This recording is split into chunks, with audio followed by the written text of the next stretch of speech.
Both आ जाओ, both. Both से related exam में कैसा कैसा एरर आता है। अकेला सेंटेंस में बोथ है, ये देखो both were present, part of speech पे जाएंगे, बोथ वर प्रेजेंट। और दूसरा मैंने लिखा both the students were present. चलो बताओ पार्ट ऑफ स्पीच बताइए बोथ का।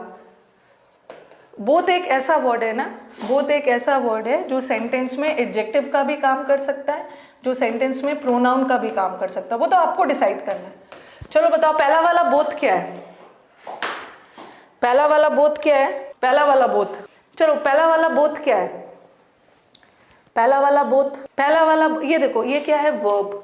वर्ब ने किससे एग्रीमेंट किया है, वर्ब ने एग्रीमेंट किया है सब्जेक्ट से। और किसी भी वर्ड को सब्जेक्ट होने के लिए क्या होना है, नाउन या प्रोनाउन। तो बोथ नाउन तो नहीं है, प्रोनाउन है, यहाँ का बोथ प्रोनाउन है, ठीक है। पहला वाला सेंटेंस में बोथ इज प्रोनाउन, ठीक है। और दूसरे वाले सेंटेंस में देखो स्टूडेंट्स क्या है, नाउन। यहाँ आपका पार्ट ऑफ स्पीच भी क्लियर हो रहा है। और बोथ मैं इसको प्रोनाउन नहीं मान सकती, क्योंकि नाउन और प्रोनाउन एक साथ नहीं आएगा, नाउन के बदले ही तो प्रोनाउन आता है, दोनों में से कोई एक रहेगा। तो यहाँ का बोथ एडजेक्टिव है, हाँ एडजेक्टिव है। कितने स्टूडेंट्स, बोथ स्टूडेंट्स, ठीक है। एडजेक्टिव या इसको डिटर्मिनर भी बोल सकते हो। तो both can act as an adjective also, both can act as a pronoun also. अब बोथ से रिलेटेड आपके एग्जाम में क्या क्या क्वेश्चन आ सकता है, क्या क्या आया। एक तो मैंने अकेला बोथ बताया, लेकिन जब बोथ के साथ एंड आ जाता है ना, ये एंड क्या है, बोथ के साथ हम एक कंजंक्शन भी पढ़ लेते हैं। बोथ के साथ कौन सा कंजंक्शन का यूज होता है, बोथ के साथ हमेशा एंड का यूज करते हैं, बिकॉज हम बोथ दो के लिए यूज करते हैं। तो जब भी आपके एग्जाम में बोथ वर्ड आ गया तो याद रखना है कि एक तो ये बोथ प्रोनाउन है, और जब भी कोई वर्ड प्रोनाउन है तो प्रोनाउन का काम क्या होता है, सिंगुलर या प्लूरल बनना। और बोथ क्या है, बोथ एक प्लूरल प्रोनाउन है, तो बोथ के साथ हमेशा प्लूरल वर्ब ही लगाना, प्लूरल वर्ब ही लगाना है। एक तो ये आएगा। और दूसरा आपको चीज़ क्या याद रखना है कि बोथ दो के लिए, तो वो एग्जाम में क्या करेंगे ना, बोथ के साथ और लगा देंगे, गलत है। बोथ के साथ और लगा देते हैं, गलत है। और तो दो में से किसी एक के लिए होता है ना, बट बोथ तो दोनों के लिए होता है। जब दोनों के लिए होता है तो बोथ के साथ और कभी नहीं लगेगा, एंड लगेगा। कभी कभी बोथ के साथ एज वेल एज लगा देते हैं, बोथ के साथ अलॉन्ग विथ लगा देते हैं, ये भी गलत है। बोथ के साथ जब भी लगेगा एंड लगेगा, एक ये चीज़ याद रखना है। और तीसरा चीज़ क्या याद रखना है कि बोथ का यूज़ हमेशा पॉजिटिव सेंटेंसेस में होता है, ठीक है। बोथ का यूज़ हमेशा हम पॉजिटिव सेंटेंस में करेंगे, बोथ को कभी भी नेगेटिव में मत यूज़ करना, पॉजिटिव में। ये तीन चीज़ आपको याद रहेगा, आपका काम हो जाएगा। चलो पहला वाला सेंटेंस देखो, both the students as well as the teacher attended the meeting. कहाँ पे एरर है, एरर कहाँ पे, बोथ के साथ कभी भी ना और लगेगा ना एज वेल एज लगेगा, बोथ के साथ हमेशा एंड लगेगा, एंड का यूज होता है, एंड का यूज होता है।